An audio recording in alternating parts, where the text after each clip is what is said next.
And today, we went back to a place we had visited before to see if an experiment going on at the local level is applicable to the wider conflict. It is one town out of 35,000 towns in Afghanistan. And right here today, the military chose to fight back against the Taliban using food as a weapon. The idea was started by U.S. Special Forces, but it was carried out by Afghan forces.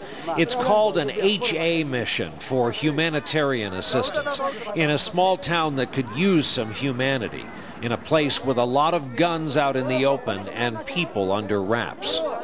It's a short drive from the Special Forces outpost, a bleak little town where everything could be a danger.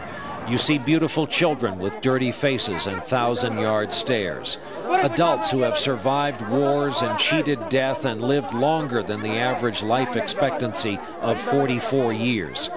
In what passes for the center of town, Afghan commandos handed out food today. Civilians lined up and bunched up. Each one was marked with an X with a magic marker, then received a bag of food at each station.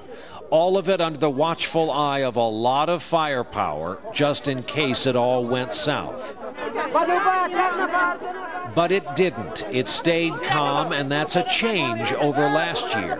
We came here on this trip because this was a town we visited on our last trip over a year ago, and the situation has gotten better here. The Americans say because of this kind of thing in this town.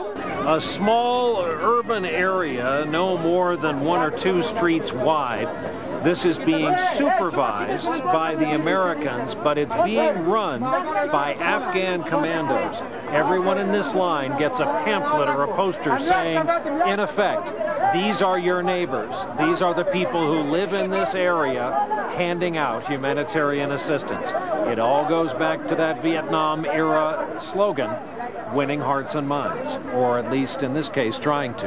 Yeah, but lift weights. That can mean a staff sergeant from South Carolina telling the locals what life is like back in the States. They go to the gym. Yeah. Or the head of this outfit shopping at a local store. He says his job is more about listening than shooting. The key is just to interact with the population, find out what it is that they need, what basic services that they're lacking, and then have the Afghan government provide that for them. This is the local government, kind of. Exactly. We really want the people to understand that it's the Afghans, so they can put trust in their Afghan soldiers. That the Afghan government is providing services, providing security, providing food, and those are the things that are important, getting the Afghan out front.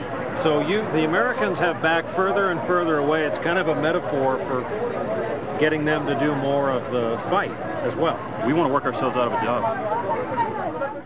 You heard the Sergeant Major there say, we want to work ourselves out of a job. No one would blame you for wondering how to square that message with General McChrystal's stated goal of increasing the troop strength by tens of thousands here in Afghanistan.